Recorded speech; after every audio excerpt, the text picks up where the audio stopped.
ఎన్నికలప్పుడు ఆయన ఆ మేనిఫెస్టోను చూపిస్తూ ఆయన మాట్లాడిన మాటలు ఏమిటి, ఆ తర్వాత ఎన్నికలు అయిపోయిన తర్వాత ఆయన ఇవాళ చేస్తూ ఉన్న మోసాలు ఏమిటి, అబద్ధాలు ఏమిటి అని చెప్పి క్లియర్ కట్గా అందరికీ అర్థమయ్యేట్టుగా వీడియోలు కూడా ప్లే చేసి చెప్పడం జరిగింది.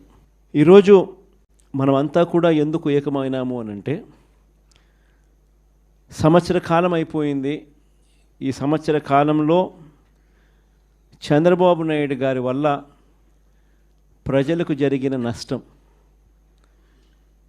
నేరుడు సంవత్సరం చంద్రబాబు నాయుడు గారు ఇస్తాను అని చెప్పిన ఏ హామీని నెరవేర్చకపోవడం వల్ల ప్రతి కుటుంబానికి, ప్రతి ఇంటికి జరిగిన నష్టం ఎంత?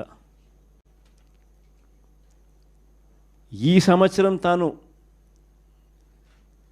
అవే పథకాలు మళ్ళీ ఇవ్వని కారణంగా మళ్ళీ ఈ సంవత్సరం జరగబోతా ఉన్న నష్టం ఎంత?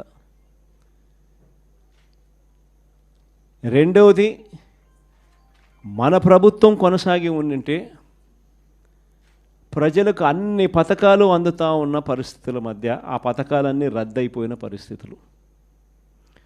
ఒకవైపున ప్రజలకు అందుతూ ఉన్న పథకాలన్నీ రద్దు, మరోవైపున చంద్రబాబు చేస్తూ ఉన్న మోసాలన్నీ మోసాలుగా మిగిలిపోయినందువలన ప్రజలకు జరిగిన నష్టం. వీటి మీద ప్రజలను మరింతగా కూడా చైతన్యవంతులను చేస్తూ, ఎందుకంటే చంద్రబాబు నాయుడు ఈ మధ్య అంటా ఉన్నాడు, అసలు ఇంతవరకు తన మేనిఫెస్టోలో చెప్పిన ఏ విషయం మీద కూడా, ఏ హామీని కూడా రిబ్బన్ కూడా కట్ చేయకుండా నేను అన్నీ చేసేసాను, ఇంకా ఎవరైనా ప్రశ్నిస్తే మీ నేలకు మందం అని చెప్పి ఏకంగా బెదిరిస్తూ ఉన్నాడు.